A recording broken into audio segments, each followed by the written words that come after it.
I click that start webinar button that's on top. Yeah, let's do it. They'll take care of it.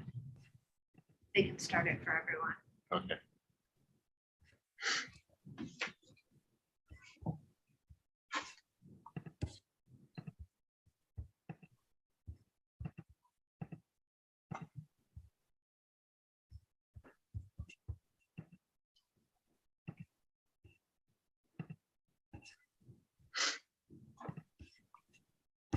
Okay, I will start the webinar. Okay. Thank you. And good luck. Thanks, Igor.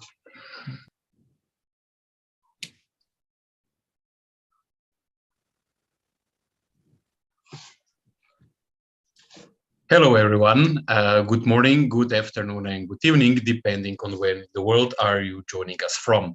We're just going to wait a couple of minutes to get more people joining, and then we're going to start. And welcome to the Hyperledger In-depth webinar with digital asset.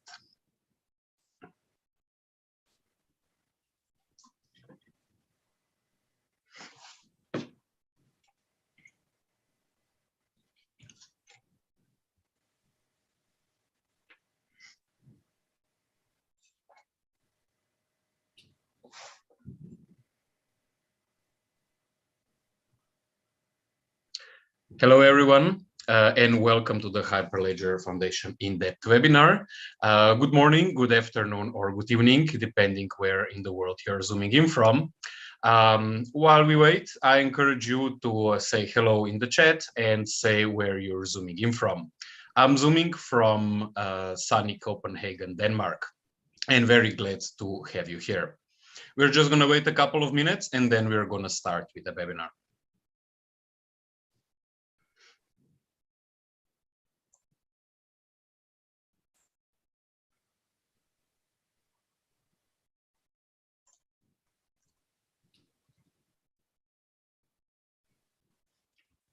Hello, Ali, and hi to Toronto.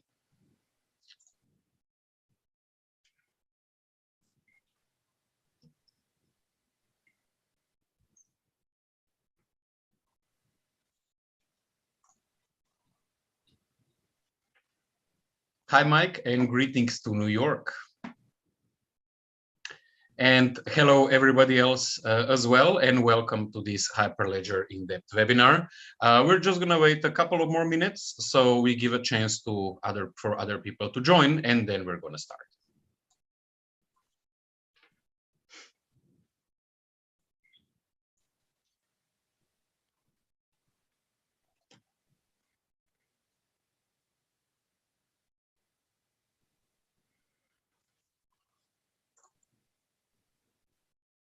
Hello, Ruth from London, and hi, Mike from, or hi, Bart from India, rather.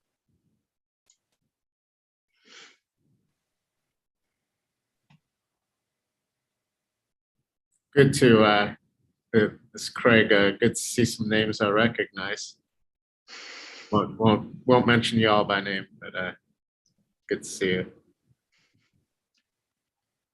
Glad to hear. All right, so now we are about 3 minutes in, so we shall start with our webinar. So again, good morning, good afternoon, or good evening to everybody, depending on when in the world you are joining in from, and welcome to this Hyperledger Foundation In-depth webinar with digital assets about a privacy-first approach to DLT. We're very excited about today's presentation. My name is Tomasz Sedej, and I'm an ecosystem manager at the Hyperledger Foundation. Today, I will have a chance to take you through some housekeeping rules, and this is what we typically do if you attended any of the other Hyperledger webinars. And I will have a chance to introduce you to our panelists as well. So first off, some housekeeping rules. So all are welcome in the Hyperledger community. We are committed to creating a safe and welcoming environment for all. You can find more information about our code of conduct on our website and also on our wiki. So please follow our code of conduct when interacting with each other and with others in the community as well. Now, all the Hyperledger Foundation webinars are held under the Linux Foundation antitrust policy, which you can also find on our wiki, on our event page, or on our website. This webinar is being recorded, and you will be able to see the recording in our webinar library, and you will also be able to download the slides from there. So don't worry if you're going to miss something, you can always go back and see the recording later. This webinar is also being live streamed on YouTube, so welcome to everybody also joining in from there. So we encourage these sessions to be as active as possible. So please feel free to raise your hand, get unmuted, and speak up. And of course, the more activity and participation we get out of you, the better experience everybody will have. Now, of course, if you prefer not to go on unmute, feel free to use the Q&A button, and we will be answering these questions either towards end of the sessions or as we go. And of course, feel free to talk and comment and just ask questions. So without further ado, I would like to introduce Craig Blitz, who is the Chief Product Officer at the Digital Asset, and Craig will tell us about the privacy-first approach to DLT. So Craig, over to you. Great, and I'm going to share my screen here. Mm-hmm. If I can find the right one. Okay, can you see my screen? Yes, looks okay. Wonderful. Okay, so let me do a quick introduction to myself. I've been at Digital Asset for about 2 years now, based at our headquarters in New York. I came to Digital Asset, to distributed ledger technology through more of a technical path than through a maybe approaching it from having an interest in blockchain or cryptocurrency. I've spent my long career in enterprise software, and I started it way back at Bell Labs, working with some of the first commercial Unix systems. I was a kernel hacker and a C compiler developer. And back then, the big challenge for us was around extending these systems to be multiprocessor aware. And when I was thinking about the intro I wanted to give today, I was thinking about just the long journey in terms of how we've thought about distributed computing. Throughout my career, we started with that just multiprocessing capabilities. A little bit later in my career, I worked with I was the principal product manager for a technology called Oracle Coherence that attempted to manage a cluster of Java processes, all storing data. It's a data grid. And there, the challenge was how to distribute data to different processes.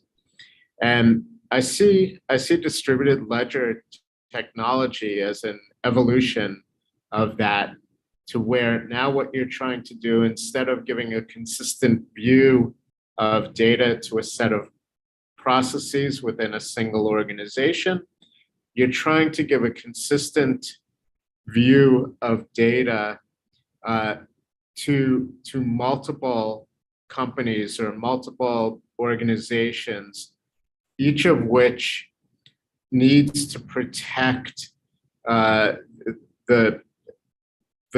sovereignty of their data, needs to protect competitive information, but needs to ensure that they have a consistent view with their counterparties of the data. So in a way, this is just kind of an evolution of the type of technology that I've been working with for decades now, and it's a very exciting and challenging part of the journey. If you think about it, it's one of the first times that we're thinking about deploying what's in essence a single application across multiple companies and across boundaries. That's a rather long-winded intro, but hopefully paints where I'm coming from with DLT in a certain different light than you're accustomed to. So what I want to cover here is kind of who we are, who is Digital Asset, what problem are we trying to solve, talk a little bit about what we see as the burgeoning global economic network with its interplay there with some of the other technical terms we use like Web3. Introduce our latest release, or at least the one of the major features in it called Canton with 2.0, and then just kind of give a high-level overview of some of the use cases where applicable. So who is Digital Asset? Digital Asset was founded in 2014. It's getting further and further in the distance. 8 years ago now. We're up to around we're up to exactly 7 global offices, with our latest in Japan, where we're doing where we just announced our joint venture with SBI. We have a rapidly growing team, growing in all these locations. Investments from a broad range of very respected financial institutions and technology companies. You can see those over on the right. And just to echo what Tomas said about the Hyperledger community, we have a very strong focus on diversity, and our hiring practices reflect that, and very much in alignment and support with Thomas's Hyperledger, the way he talks about Hyperledger's commitment to the community in the same way. Then finally, you see up here, April 4th, Daml Day. Around 4 or 5 years ago, we open sourced the Daml platform.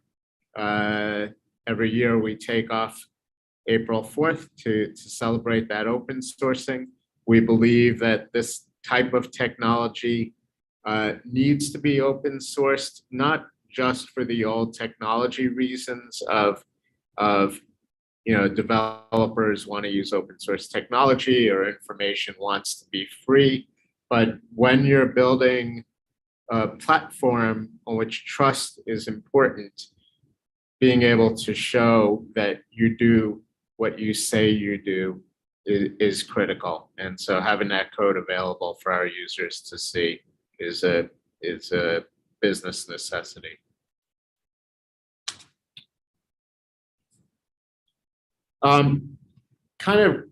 This kind of gives you a sense for where we are now with a subset of our customers and the types of use cases that we're seeing. I'll talk about a global economic network as we go through this presentation.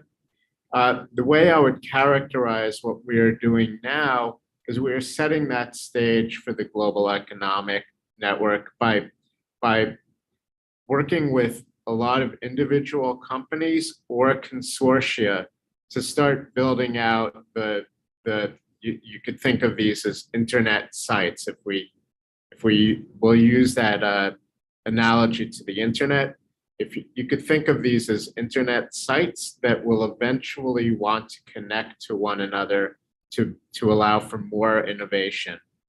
And you see a broad range of not just the types of financial, insurance, use cases, reg tech that are using us, but where they are in terms of innovation.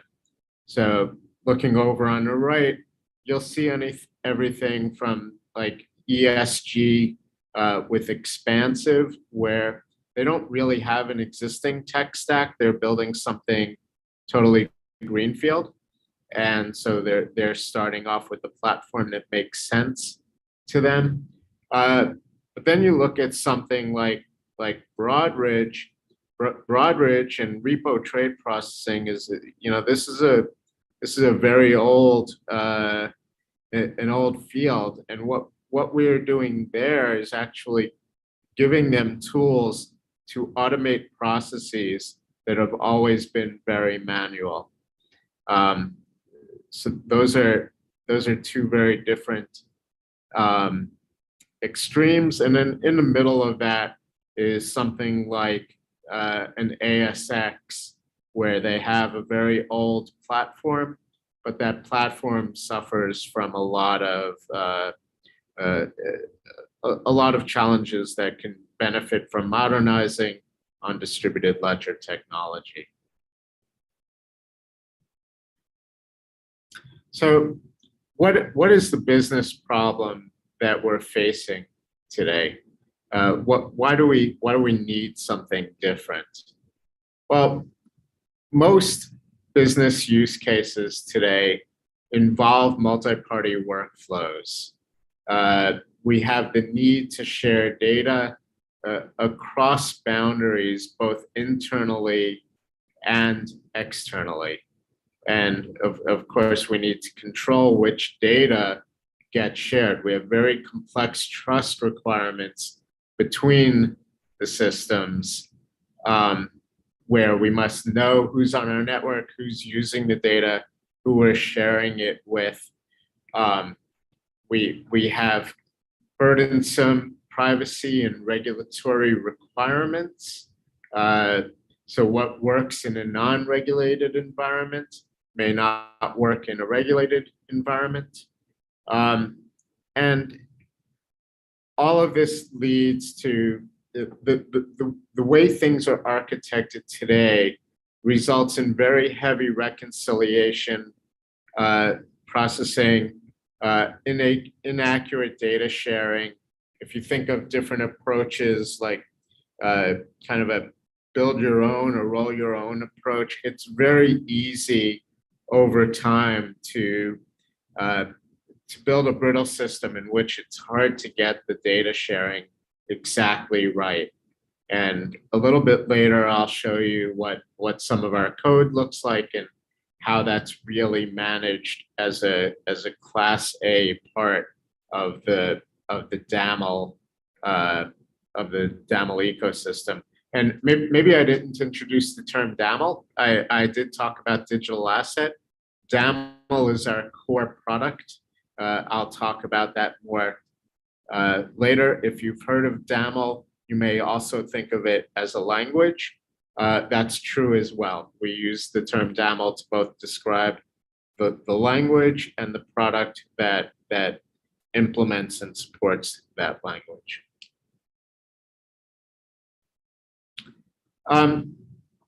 So with the challenges that we have today with the way systems are built, what does it mean for existing organizations?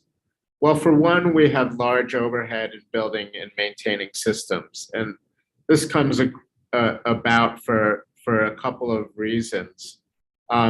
For one, when we have messaging, when we have something like Swift that's tying together parts of the network,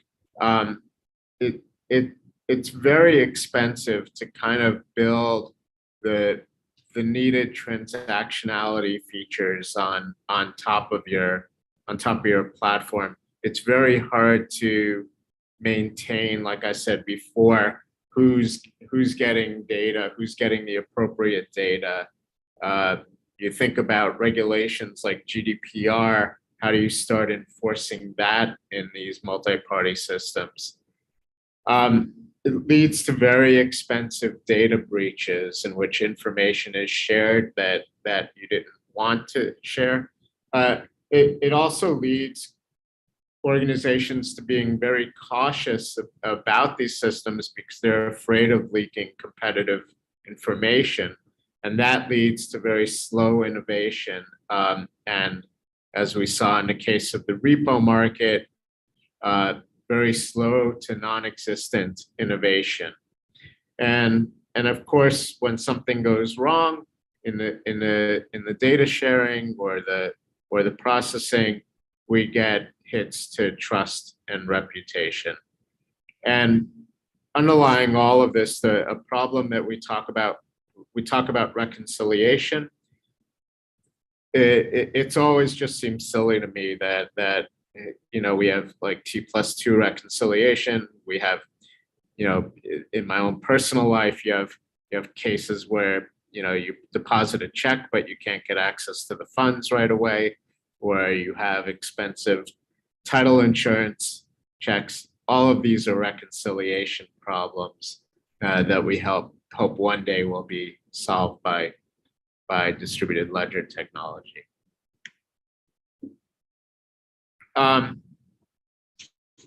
So organizations are very much aware of these problems and are still stunted by decision paralysis about how to attack this.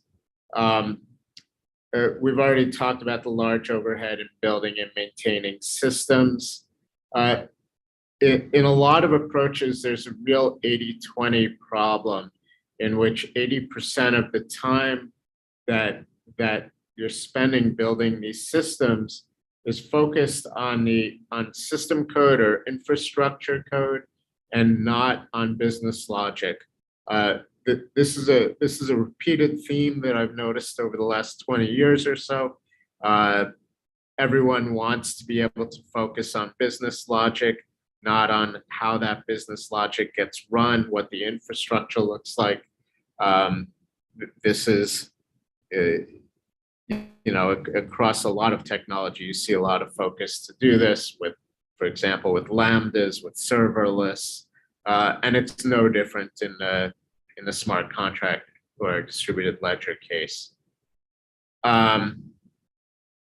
Talked about reconciliation and operational inefficiencies, but one of the things that's readily apparent is that there's a lot of FOMO out there. There's established companies are very aware of competitive threats from more nimble startups. That they see it, somewhat from the cryptocurrency space, from digitization in general, and they know, these companies, these incumbents know that they need to start thinking about the future and how to innovate to fend off their businesses.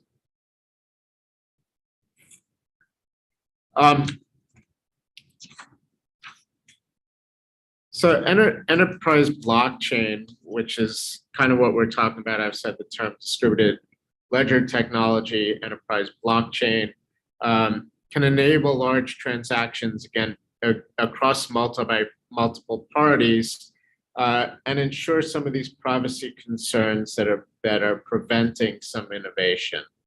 And this is where Daml comes in. Daml is a smart contract language that's intended to fix reconciliation problems, to reduce delays in transactions so that you can have more real-time insight into exactly what the state of your system is. And by real-time, I don't mean single-digit milliseconds. I mean cutting down like T+2 to be something like T+0. So it's not low latency computing, it's real-time computing. And then focus on innovation by having I'll talk about how Daml is not aware of the infrastructure that it's running against. So you'll see how we talk about it using a database or using a blockchain for consensus, for synchronization. Daml is not, the Daml developer is not aware of what infrastructure they're running on top of. All they do is specify business logic. And this allows you to spend more time creating innovative products and thinking about that network that you that you want to build out.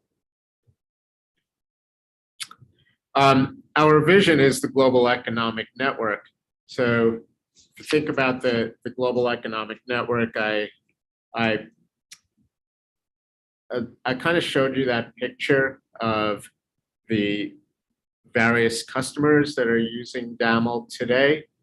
The idea is that the world really wants to be more connected at a company or systems level, that it's within all of these companies' interest to have workflows that span multiple parties that allow them to innovate across their assets more.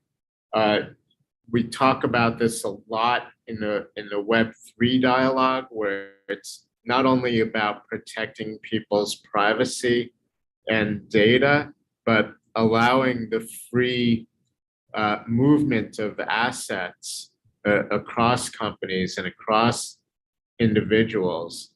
And so the challenge is how do companies design these systems so that they could be more interoperable.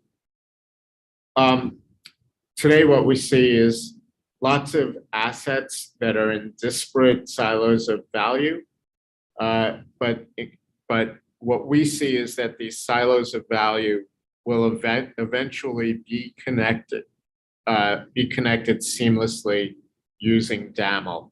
And I'll show you how Daml could be used to extend use cases and to compose them across different silos, so they bridge the silos.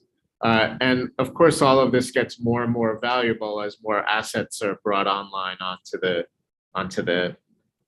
Daml network. It's impossible for us to really predict how this is going to grow. The internet created new business models, created new technology choices, it disrupted incumbents. We expect the global economic network to do exactly the same, and we expect that organizations who adapt to this message and to the platform will have competitive advantage, and that incumbents that don't will fall behind.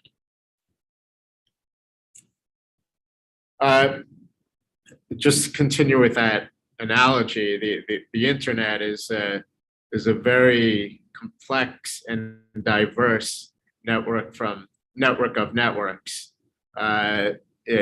Using the same browser, you could do anything from going to some public web page that use your imagination, whatever it is, Wikipedia, or to private banking, and they all have different needs. So your private banking doesn't share all its data with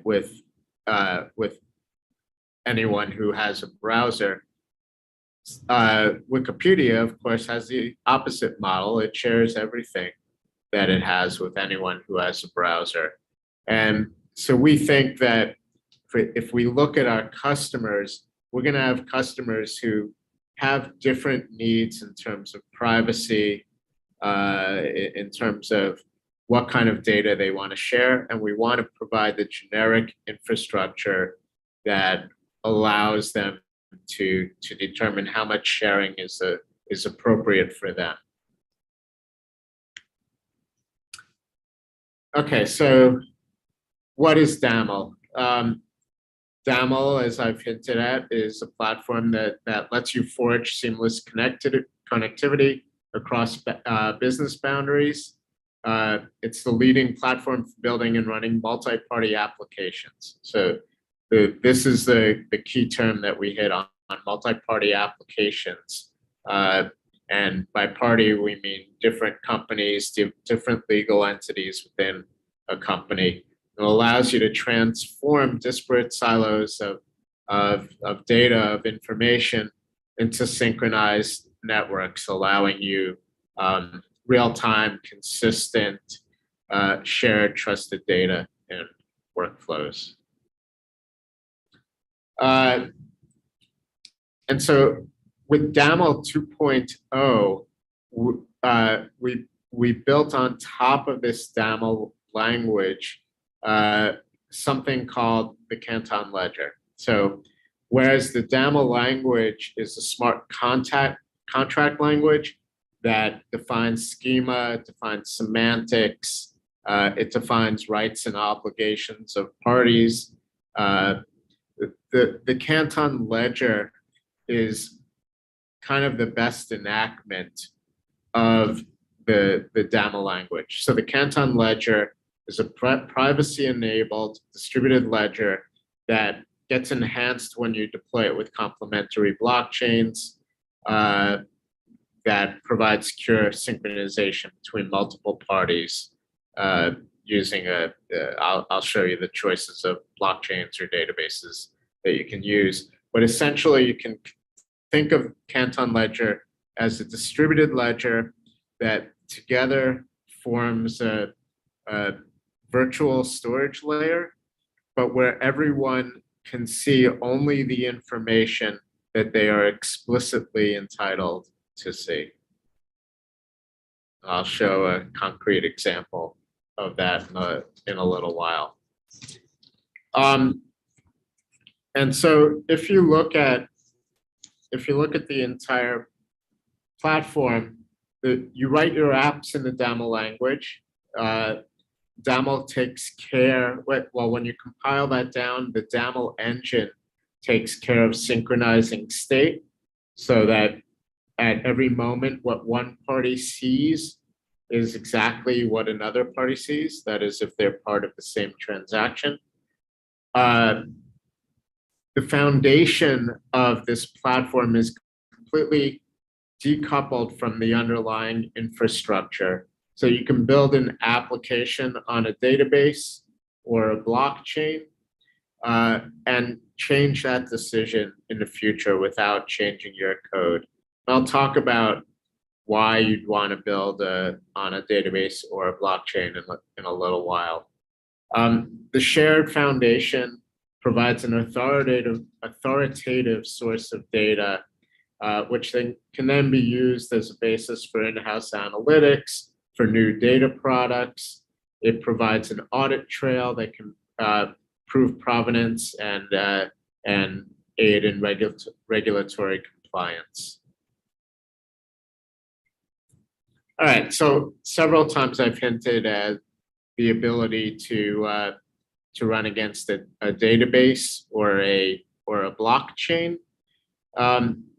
So in general, Canton nodes, the nodes of the distributed language, are synchronized through domains. The transactions that we process are always encrypted so that so a domain operator never sees the confidential data of the transaction. But Canton domains can be backed by a relational database or a blockchain. And why would you back it with a database? Well, if you have a single operator and everyone is trusting that operator, there's really no use for a blockchain in that case. So in that case, most of our customers use Postgres, a couple use Oracle, and that's all that's required. But if you have a use case in which you don't want to trust a central operator, then you want to use a blockchain. And in that cases, Hyperledger Fabric, Hyperledger Besu are good choices. We support VMware for very fast BFT, and all of them serve to provide this kind of trustless operations at the domain level.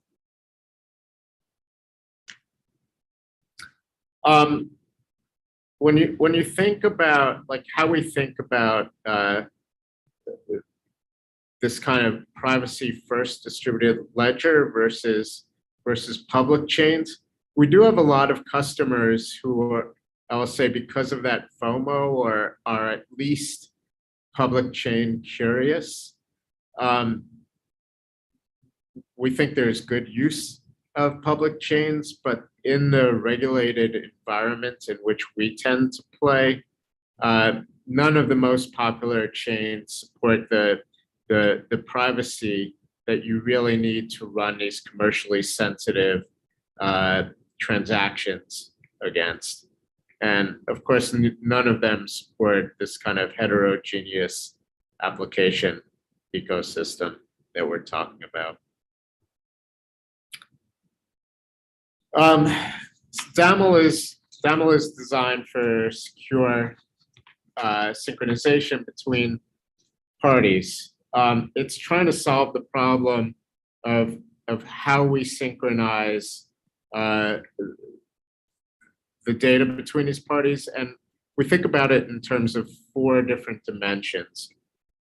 First, we're concerned with data ownership. We want to make it explicit who can see, who can change a piece of data while making sure that the data is in the right place for data owners. You'll see that in a couple of slides explicitly in a use case. The second one is strong permissioning.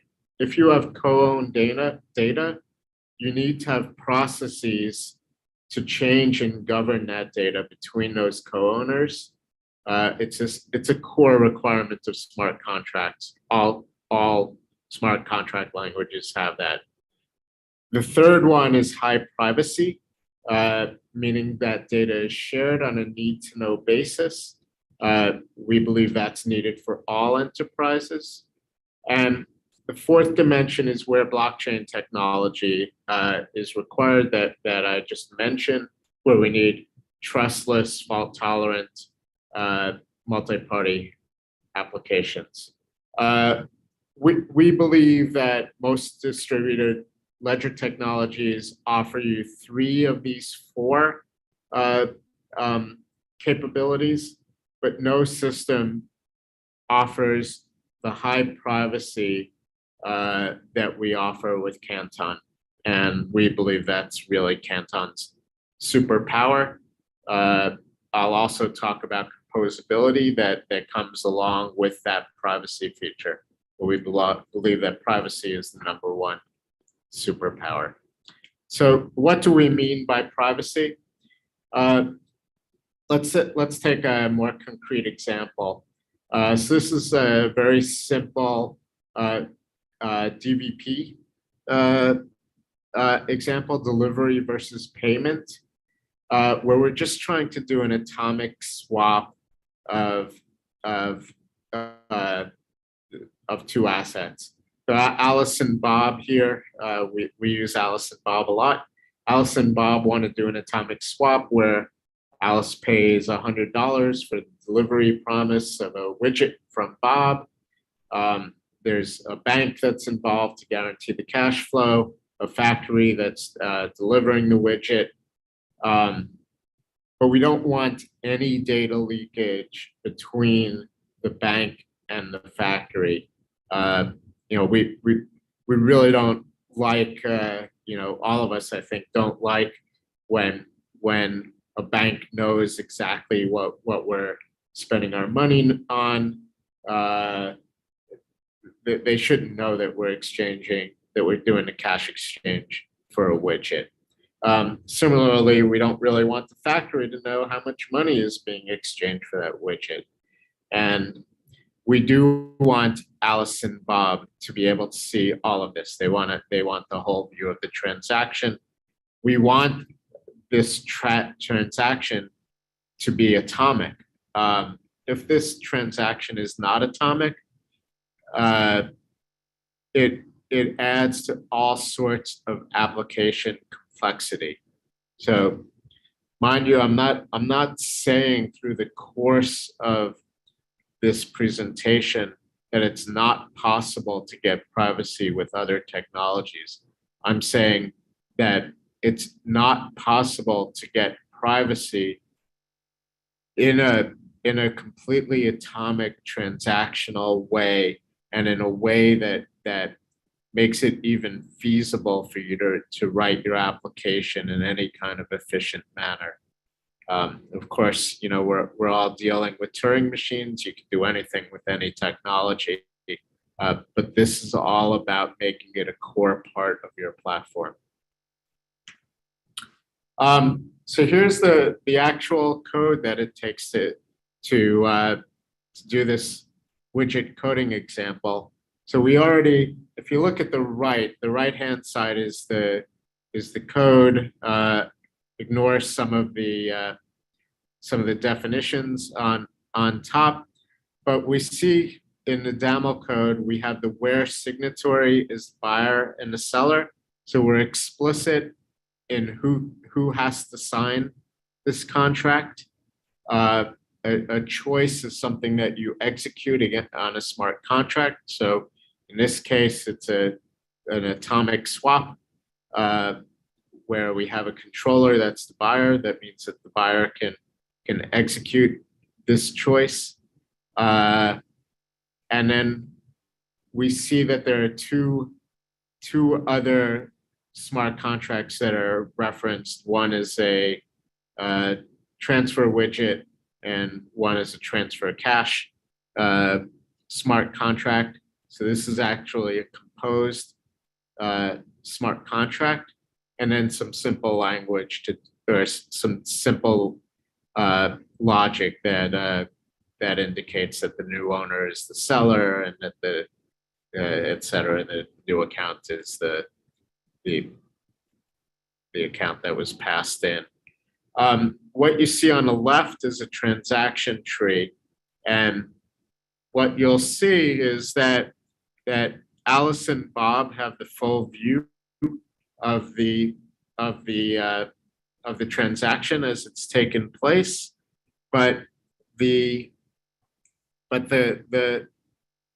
cash aspect of this, the transfer cash, is invisible to the widget, and similarly, the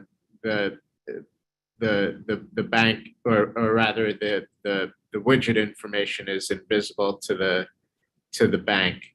And so what we're indicating, what you're seeing here is that our privacy is on a smart contract level. And when you compose or extend smart contracts with others, the underlying smart contract maintains its privacy, and it doesn't leak into the larger smart contract that's composing. And this is different from some other platforms that we work with. Of course, in a your typical Ethereum or Bitcoin, privacy is thought of totally different. In fact, there's really no privacy; it's all anonymity. But if you think about other DLT platforms, the granularity of privacy is usually a transaction. So if you think of the transaction, the DVP transaction I showed you, all of the information, including the cash, including the factory, would be visible to all transaction participants, not just to the ones that are at that level of the smart contract. So the difference there again is that Canton guarantees it at the smart contract level. Another difference is that when you're doing it with other distributed ledger platforms, generally all historical data is leaked during transaction validation. So you can see on the back chain, you can see the history of that asset, and that's just not visible with Canton. And so all of this together, we think it makes it much easier to develop an application on Daml that enables you to protect your competitive information, your regulatory information.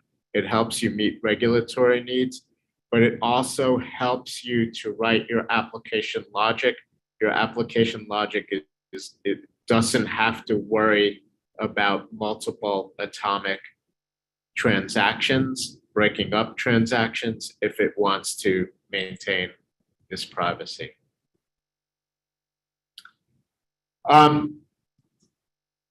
What comes next? I'm aware of the time here, so I'm gonna move a little bit quicker. We just released Daml 2.0 in March of this year. This really provides the path to us for open networks. With Canton, you can make your smart contracts visible to other people who want to compose new solutions leveraging yours.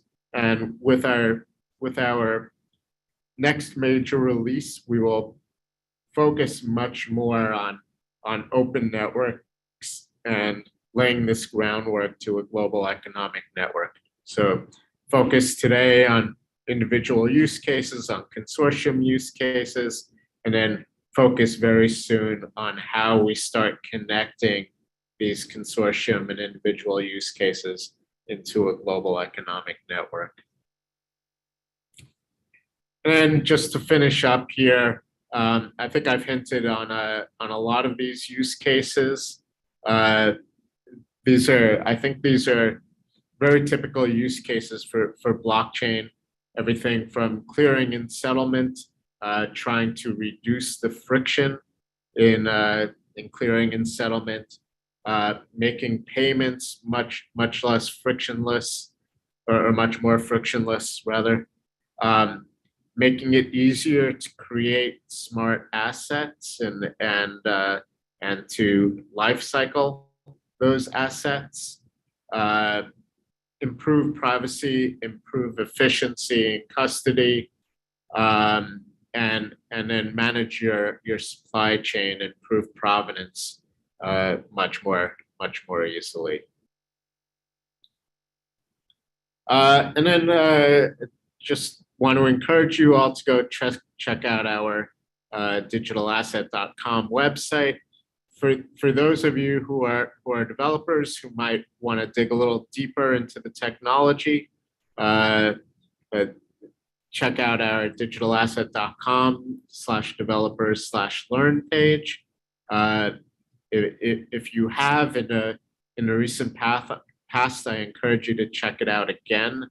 There have been a lot of good enhancements to the site, and it should be easier and easier to find the type of material that you're looking for. And with that, I'd like to, I know I've talked a lot, I'd love to hear your questions.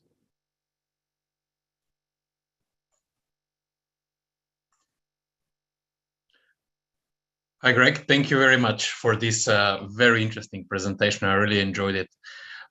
So I see that there is a question in the Q&A box, and Brian is asking, can you talk briefly about Daml Hub versus Canton, please? Yes, great. So we expose our technology as part of two products. One is called Daml Enterprise, and one is Daml Hub. Daml Enterprise is self-managed, either in the cloud or on-prem. You build it yourself, you operate it yourself. Daml Hub is our hosted environment. So we manage it for you. There's really no difference in terms of the technology. Hub it lags behind maybe a quarter in terms of making Canton visible. So we expect to release Canton on Hub relatively soon. And Hub is really our managed environment that just showcases and manages Daml Enterprise on your behalf. No real difference in the underlying technology.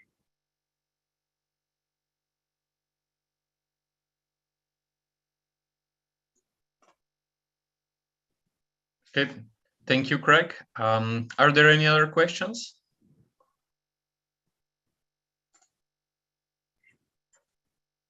There we go. Rushdie is also typing in the Q&A box, and thank you for it. Is there any use case for settlement? Yes, and you know what? I think I'll refer you, Rushdie, if you can email me directly. What I could do is hook you up. I'll give you a pointer to use case information we have for settlement. I don't have it off the top of my head.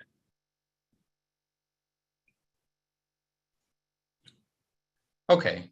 Thank you, Bran. Then, Raj, we will be back then after the webinar, and then give you the info that Craig mentioned now. Okay, great. Okay, now we have a little bit of a longer answer, a question, pardon. Where is the smart contract app will be hosted? Private server cloud providers like AWS, Azure, Google? If yes, then how decentralized work here? Again, all cloud service providers will have the control over all application. Yeah, so let's take an example of a consortium that wants to distribute that wants to decentralize their operations. In general, what we see is that each of the companies that want to host part of a domain make their own choice about where to host their node. So let's use the case of Hyperledger Besu. And you have company A and company B. Company A may decide that they want to host a node of Besu on AWS, and company B may decide they want to host it in their own data center.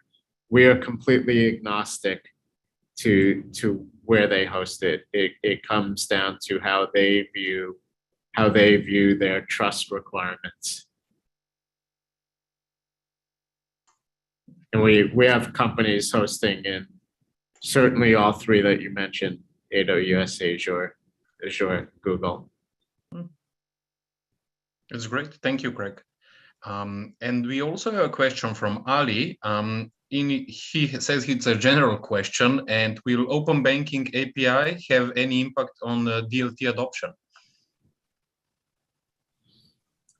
You know, I'm gonna pass on that question. I'm really not a financial services expert, so I'll pass on that question. Okay, thank you, Craig. And if you see the chat, Lauren also put in the Craig's email for more information if you would like to contact him directly. Do we have any other questions? Please feel free to just type them either chat or Q&A box. Either is okay.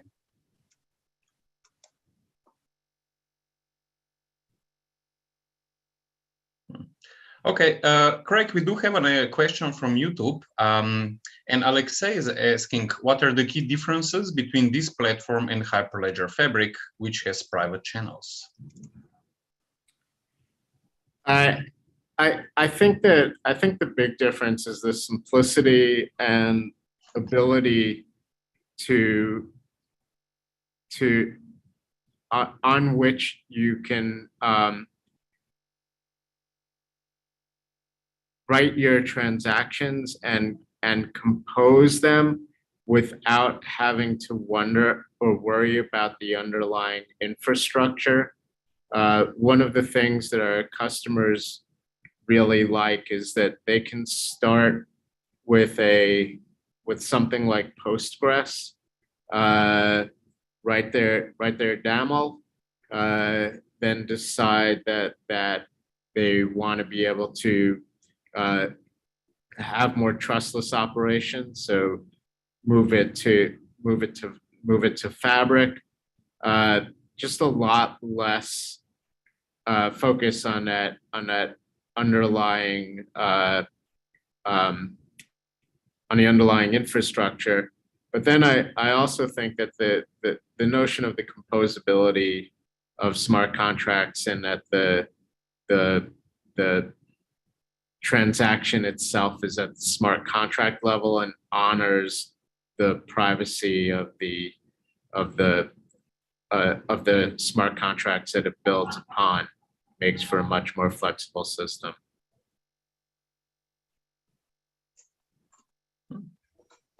Okay, thank you, Craig, and thank you also, Alexei, for posing the question. And I do see another question from Brian. He's asking, how is consensus done on Canton?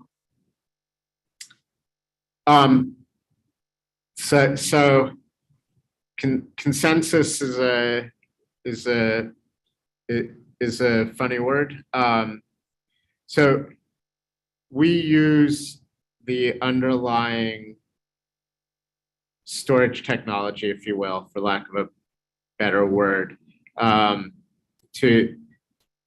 a kind of messaging and sequencing layer. So if a customer is choosing to run on top of, say, Besu or VMware blockchain, we will use that blockchain layer to do the consensus and to do the sequencing of the messages. If we're on Postgres, we have an explicit sequencer that sits on top of Postgres that does the consensus, and of course their consensus is reduced because we're running with the central operator.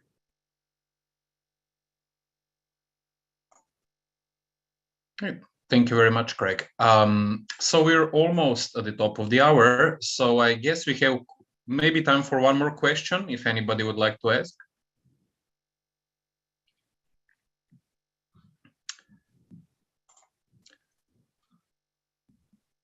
Okay.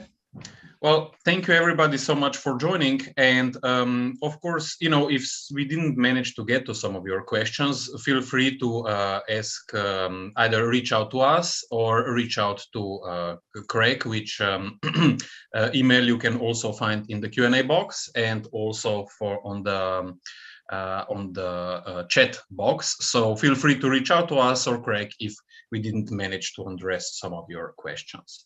Well, first of all, thank you so much, Craig. You covered so much very interesting information. I really enjoyed this talk.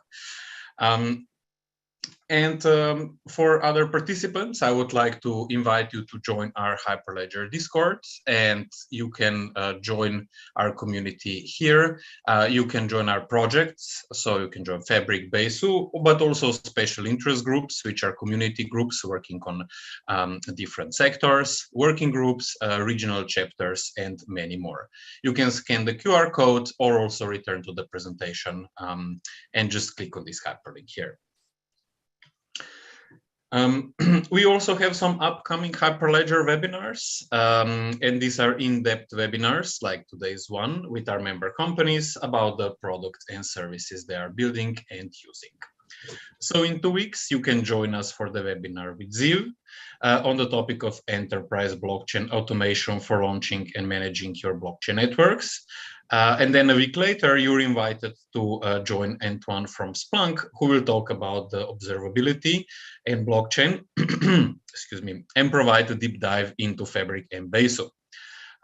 So you can click on the events page over here and just register from there. Last but not least, Hyperledger Global Forum is happening in Dublin, Ireland from September 12th to 14th, and this would be a great chance to meet in person as well. Thank you so much again to our panelist, Craig. You covered a lot of things, and I think you provided a lot of useful information. And thank you everybody for joining us as well. And feel free to reach out if you would like to get a hold of Craig or you would like some additional information. Thank you and have a nice day. Thank you.